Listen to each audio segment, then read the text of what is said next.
Assalamualaikum warahmatullahi wabarakatuh. Perkenalkan, nama saya Farhan Kasim dari kelas 3B, jurusan Pendidikan Guru Sekolah Dasar, Fakultas Ilmu Pendidikan, Universitas Negeri Gorontalo. Yang saya hormati, dosen pengampu mata kuliah pengembangan kurikulum sekolah dasar, yakni Ibu Nur Fadlia SPD MPD. Baiklah, pada kesempatan kali ini saya akan menjelaskan pengertian, peranan, dan juga fungsi dari kurikulum. Yang pertama, pengertian kurikulum.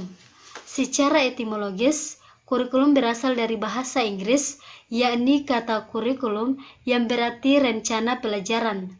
Ekol 1984.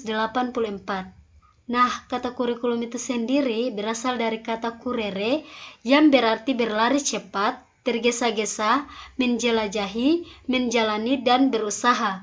Hasibuan 1979.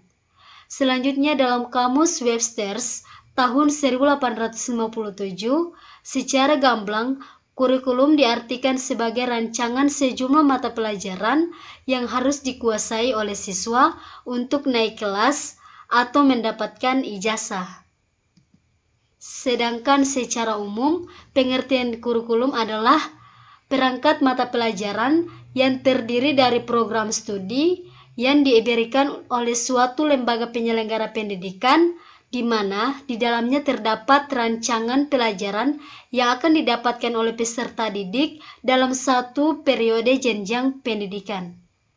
Jadi, kurikulum adalah perangkat mata pelajaran dan program pendidikan yang diberikan oleh suatu lembaga penyelenggara pendidikan yang berisi rancangan pelajaran yang akan diberikan kepada peserta pelajaran dalam satu periode jenjang pendidikan. Kemudian yang berikut pengertian kurikulum menurut para ahli. Yang pertama, menurut J. Galen Saylor dan William M. Alexander. Nah, menurut kedua tokoh tersebut, pengertian kurikulum adalah segala upaya sekolah untuk mempengaruhi pembelajaran, baik di ruang kelas, di taman bermain, maupun di luar sekolah. Kemudian, yang kedua menurut Harold B. Albertis. Nah, menurut beliau, pengertian kurikulum adalah semua kegiatan yang disediakan oleh sekolah untuk siswa. Dalam hal ini, kurikulum tidak terbatas pada mata pelajaran saja, tetapi juga termasuk berbagai kegiatan lain di dalam ataupun di luar kelas yang diselenggarakan oleh sekolah tersebut. Kemudian yang ketiga, menurut J. Lloyd Trump dan Delmas F. Miller, menurut kedua tokoh tersebut, definisi kurikulum adalah semua hal yang dapat mempengaruhi proses pembelajaran, termasuk metode pembelajaran, cara mengevaluasi murid, program studi, bimbingan dan penyuluhan, supervisi dan administrasi, serta hal-hal struktural terkait dengan waktu, jumlah ruangan, serta memungkinkan memilih mata pelajaran. Kemudian yang keempat menurut John Foxton Kerr. Nah, menurut beliau, kurikulum adalah semua pembelajaran yang dirancang dan dilaksanakan secara individu ataupun kelompok, baik di sekolah maupun di luar sekolah. Kemudian yang terakhir, menurut Undang-Undang Nomor 20 Tahun 2003. Nah, menurut Undang-Undang Nomor 20 Tahun 2003 ini tentang Sistem Pendidikan Nasional, kurikulum adalah seperangkat rencana dan pengaturan mengenai tujuan, isi, dan bahan pembelajaran, serta cara yang digunakan sebagai pedoman penyelenggaraan kegiatan pembelajaran untuk mencapai tujuan pendidikan nasional. Kemudian, materi yang berikut yakni mengenai peranan kurikulum. Peranan kurikulum terbagi menjadi 3. Yang pertama, peranan konservatif. Nah, peranan ini menekankan bahwa kurikulum sebagai sarana untuk mentransmisikan nilai-nilai warisan budaya masa lalu yang dianggap masih relevan dengan masa kini kepada generasi muda, dalam hal ini yakni para siswa. Nah, dengan demikian, peranan konservatif ini pada hakikatnya menempatkan kurikulum yang berorientasi ke masa lampau. Peranan ini sifatnya menjadi sangat mendasar, disesuaikan dengan kenyataan bahwa pendidikan pada hakikatnya merupakan proses sosial. Salah satu tugas pendidikan yaitu mempengaruhi dan membina perilaku siswa sesuai dengan nilai-nilai sosial yang hidup di lingkungan masyarakatnya. Kemudian yang kedua, peranan kreatif.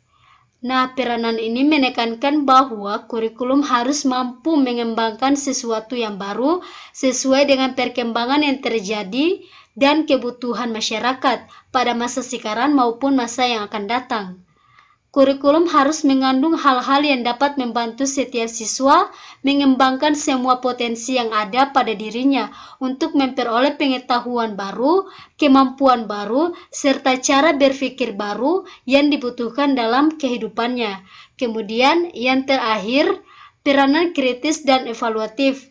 Nah, peranan ini dilatar belakangi oleh adanya kenyataan bahwa nilai-nilai dan budaya yang hidup dalam masyarakat senantiasa mengalami perubahan, sehingga pewarisan nilai-nilai dan budaya masa lalu kepada siswa perlu disesuaikan dengan kondisi yang terjadi pada masa sekarang.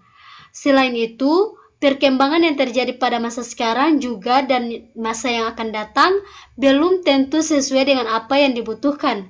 Karena itu, peranan kurikulum tidak hanya mewariskan nilai dan budaya yang ada atau menerapkan hasil perkembangan baru yang terjadi, melainkan juga memiliki peranan untuk menilai dan memilih nilai dan budaya serta pengetahuan baru yang akan diwariskan tersebut. Nah, dalam hal ini, kurikulum harus turut aktif berpartisipasi dalam kontrol atau filter sosial. Nilai-nilai sosial yang tidak sesuai lagi dengan keadaan dan tuntutan masa kini harus dihilangkan dan ditiadakan modifikasi atau penyempurnaan. Nah, dari ketiga peranan kurikulum di atas, tentu saja harus berjalan secara seimbang dan harmonis agar dapat memenuhi tuntutan keadaan. Jika tidak, akan terjadi ketimpangan yang menyebabkan peranan kurikulum persekolahan menjadi tidak optimal. Menyelaraskan ketiga peranan kurikulum tersebut menjadi tanggung jawab semua pihak yang terkait dalam proses pendidikan, di antaranya guru, kepala sekolah, pengawas, orang tua, siswa, dan juga masyarakat. Kemudian materi yang ketiga yakni fungsi kurikulum. Fungsi kurikulum ini terbagi menjadi 6 bagian. Yang pertama, fungsi penyesuaian. Di fungsi penyesuaian ini, kurikulum memiliki sifat mampu beradaptasi dengan perubahan yang terjadi dalam lingkungan yang cenderung dinamis. Kemudian yang kedua, fungsi integrasi. Nah, dalam fungsi integrasi ini, kurikulum mampu menjadi alat pendidikan yang dapat membentuk pribadi-pribadi yang utuh serta berintegritas di masyarakat. Kemudian yang ketiga, fungsi diferensiasi. Nah, di dalam fungsi diferensiasi ini, kurikulum merupakan alat pendidikan yang memperhatikan pelayanan kepada setiap peserta didik, yang mana mereka memiliki perbedaan masing-masing dan patut untuk dihargai. Kemudian yang keempat, fungsi persiapan. Nah, sebagai alat pendidikan, kurikulum berfungsi untuk membantu mempersiapkan peserta didik untuk dapat menuju ke jenjang berikutnya, serta siap untuk hidup bermasyarakat apabila peserta didik tersebut tidak melanjutkan pendidikannya. Kemudian, yang kelima, fungsi pemilihan.